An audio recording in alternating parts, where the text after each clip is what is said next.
రాజులకు రాజు ప్రభులకు ప్రభు అయిన యేసుక్రీస్తు నామమున మీకు శుభములు. ఈరోజు దేవుడు మనకు అనుగ్రహించినటువంటి వాగ్దానము యోహాను సువార్త 12వ అధ్యాయము 26వ వచనము.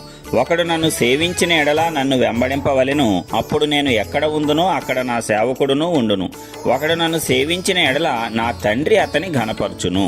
ప్రియులారా, ఈ వాగ్దానాన్ని మనం గమనించినట్లయితే ఒకడు నన్ను సేవించిన ఎడల నన్ను వెంబడింపవలెను అని యేసుక్రీస్తు ప్రభువారు స్వయంగా సెలవిస్తున్నటువంటి మాట.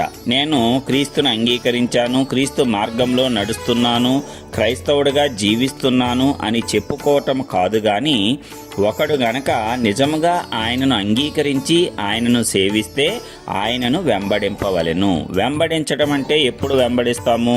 ఒక మార్గము మనకు తెలియనప్పుడు, ఎవరికైనా ఆ మార్గము తెలిసినప్పుడు వారి వెనక మనము వెంబడిస్తాము. అదే విధంగా మనము ఎక్కడికి పోవాలో మనకి తెలియదు, మనము ఎలాగ రక్షింపబడాలో మనకి తెలియదు. కాబట్టి ఆ మార్గము, సత్యము, జీవము అయ్యున్నటువంటి దేవుడు మనలను నడిపిస్తాడు. ఆయనను సేవించిన వారందరూ కూడా ఆయన చూపించిన మార్గములో ఆయనను వెంబడిస్తూ ఆయన వెంట నడుస్తారు. అప్పుడు మనం ఎక్కడికి వెళ్తామంట? అప్పుడు నేను ఎక్కడ ఉందునో అక్కడ నా సేవకుడును ఉండును. మరి యేసు ప్రభు వారు ఎక్కడ ఉంటారు, ఎక్కడ నుంచి వచ్చాడు అంటే ఆయన తండ్రి అయిన దేవుని యొద్ద నుంచి, పరలోకం నుంచి భూమి మీదకు వచ్చాడు. మరలా మరణం తర్వాత తిరిగి లేచి ఆరోహణమై తండ్రి అయిన దేవుని యొద్దకే తిరిగి వెళ్ళాడు. అక్కడ శాశ్వతంగా ఉండటానికి వెళ్ళాడు. శాశ్వత నివాసం మన కోసము ఏర్పాటు చేయటానికి వెళ్ళాడు. ఎవరైతే ఆయనను వెంబడించి ఆయనను సేవిస్తారో వారందరూ కూడా ఆయన ఎక్కడ ఉంటాడో అక్కడనే ఉంటారంట. అంటే సాక్షాత్తు ఆ పరలోకాన్నే మనకు ఆయన ఉచితంగా ఇచ్చేశాడు. ఆయన ఉన్న చోటే మనము కూడా నిరంతరము ఆయనతో పాటు జీవించటానికి ఆధిక్యతను మనకు ఇచ్చేశాడు. అదేవిధంగా ఒకడు నన్ను సేవించిన ఎడల నా తండ్రి అతని ఘనపరచును. ఎవరైతే క్రీస్తును అంగీకరించి క్రీస్తు యందు విశ్వాసముంచి క్రీస్తు మార్గంలో నడుస్తారో వారిని తండ్రి అయిన పరమదేవుడు దీవిస్తాడు, ఆశీర్వదిస్తాడు, హెచ్చిస్తాడు, ఘనపరుస్తాడంట.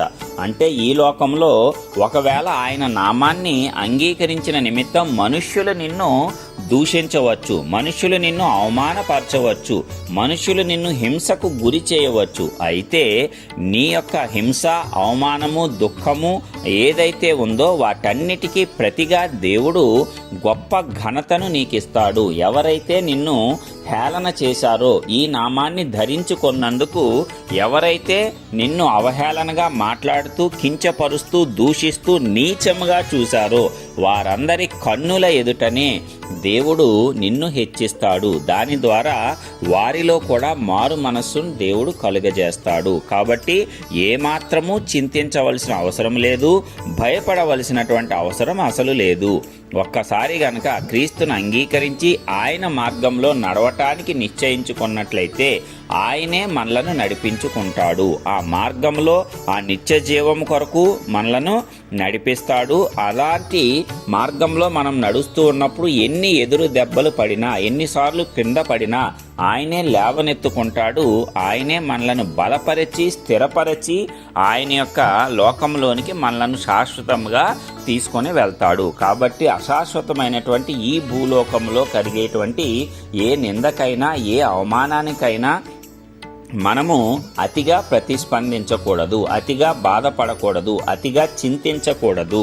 ఎందుకంటే దేవుడు మనకు వాగ్దానము చేసినది నిత్య జీవము, యుగయుగములు ఆయనతో కలిసి జీవించేటువంటి గొప్ప భాగ్యము. అది మనకు ఉన్నదని మనము సంతోషపడాలి.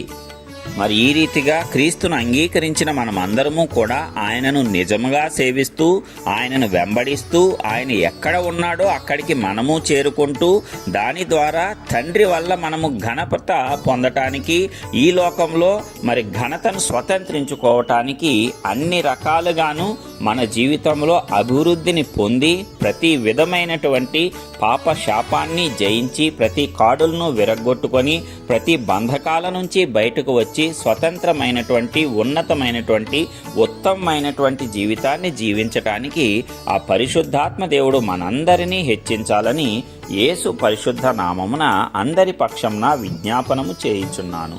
ఆమేన్.